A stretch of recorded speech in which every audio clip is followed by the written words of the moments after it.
Hindi natin masisisi si Gadon kung ganito ang kanyang pahayag. Sabi niya kasi, Amy Marcos, nasaan ang utak mo? Totoo naman na magkaibigan tong dalawang ito. Pero ang sinisira mo sa puntong ito, Amy Marcos, ay unang-una sarili mo. Pangalawa, ang pamilyang Marcos. At wag na wag mo daw idadamay ang sambayan ng Pilipino dito sa kalokohan mo. Nauna na pong sinabi ni Sandro Marcos na etong kanyang tiyahin nga ay may malaking ambisyon sa politika. Baka gustong maging presidente kaya ganyan po ang kanyang ginagawa ngayon. Masaklap.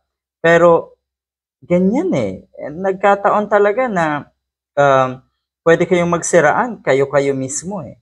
Pero etong paninirang ito ni Amy Marcos, ang lala, napakalala, na tila ba malaking pasabog, gusto niyang pasabugin ang kapatid niya na si PBBM, pero ang nangyari, sa kanyang mukha mismo sumabog yung kanyang pasabog.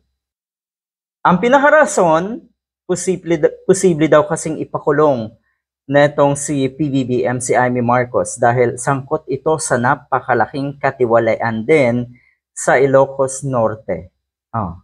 Ang sinabi nga daw ay ganito eh, posibleng ganito daw ang sinabi ni Amy Marcos. Sabi daw, pakulong mo ako. Ipakulong mo ako, sisirain kita. Posibleng ganun daw ang linyahan na si Amy Marcos. Una na po, ang sinasabi, magsasalita na nga daw yung bagman. Yung tagahatid ng kickback na itong si Amy Marcos. Ang laki ng nakuhang proyekto diyan sa Ilocos Norte. At ang pinagmulan or ang nakinabang daw dyan nga ay atong si Amy Marcos. Siya rin po ang nagtalaga ng mga contractors na pawang mga politiko rin.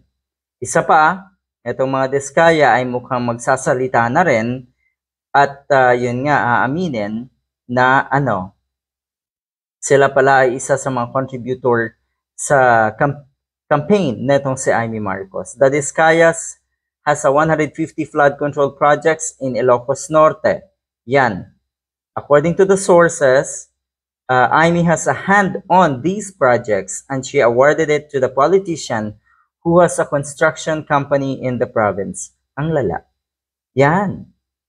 Kaya pala aligaga. Ay di siraan na kung siraan. Ang problema kasi, etong kasiraan mo, Miss Amy Marcos, lahat yan ay may mga resibo. Lahat yan may mga ebidensya. Yung sa'yo, sabi mo kasi, meron daw nagsabi sa'yo na araw-araw umiinom ang mga nasa Malacanang, na araw-araw ay nagko-cocaine. Meron daw nagsabi sa'yo. Sismosa ang litsugas.